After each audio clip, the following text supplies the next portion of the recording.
Okay, so this one is exclusively for good players, and typically the good players are going to hit sort of the out to the right, big sweeping hooks, have trouble getting their 3-wood, 3-iron, 4-iron, etc. up high off the ground, and a lot of things will be kind of drop kick hooks, shots in the heel, those kinds of things.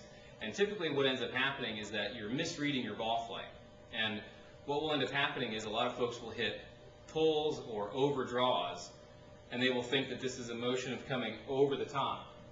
Because their thought process, and potentially lessons they've gotten over their lifetime, will tell you that the direction the ball starts is indicated by the motion of the club as it moves through the shot.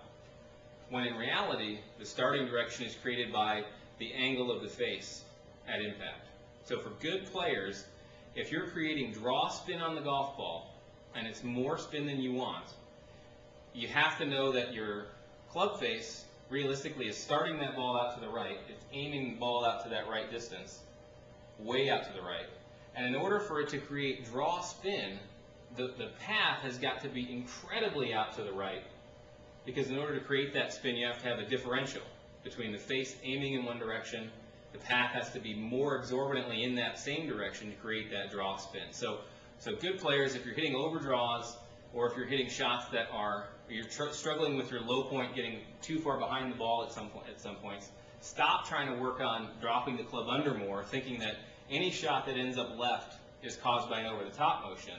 What you need to feel at that point is, one, you got to nail the shoulder turn to get your shoulders 90 degrees to your spine, so that in order for you to get from the top, you can now keep this left shoulder down, keep that left shoulder working down and left.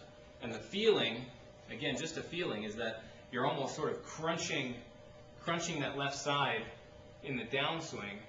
And what will happen is that your left arm, if we measure this left arm when it's parallel to the ground, guys who hit it straight are usually somewhere in here. Guys that hit big draws get that left arm tucked way to the inside, and slicers usually get the left arm way outside this way. So for good players, if you're getting to the top and you're starting to early extend a little bit, or you're trying to think about dropping the club behind you, a lot of times this is what's creating that big overdraw, and a lot of times it's creating that pull, because when the face gets dropped way far underneath, you've got to really throw it and roll it to square it and get it out to the ball. And you'll see a lot of folks from there have the shaft way underneath, and then they've got to hit and throw the face at it, and you'll start a lot of shots left as well. So the feeling is going to be from the top.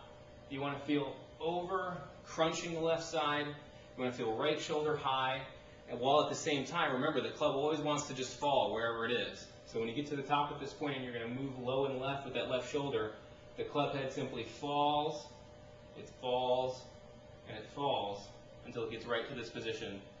When the club shaft is parallel to the ground, we want it to be essentially parallel to the target line, basically just outside our stance line, but we want the shoulder square and the hip square right here. You'll see a lot of players look kind of like this at this point, and from here it's just nothing but trouble, because you have to now pull back, push forward, and slap it to get the face to square up. So for good players, up to the top, left shoulder low, let the club head fall. Club head's falling as I'm keeping low, and then from there you can really pull the butt of the club into you and left. And you don't want to play a little peekaboo with the butt of the club as it comes through the ball. You want to see the club exit this way, exit low and left, and keep the face square to the arc as it goes through. You don't want to see the face turn this way immediately after impact, which is what you see a lot of players do, a lot of good players, that immediately through the shot, you click a couple frames and the face is rotated 90 degrees, and a lot of times it's rotated even a greater distance than that, when the straightest and most accurate players are going to have the face right up the plane line, perpendicular through the shot. So focus on that from this angle. You want to keep left shoulder feeling low, left shoulder feeling crunchy on that left side, right shoulder feeling high, and what will happen is the weight of the club head will fall and create this position where the right elbow is pointing at your hip, everything is square, and from here you can just pour on the power of the right shoulder, right hip, right side, right arm, elbow, everything can turn through, and the face can stay square to the arc. So I hope that helps.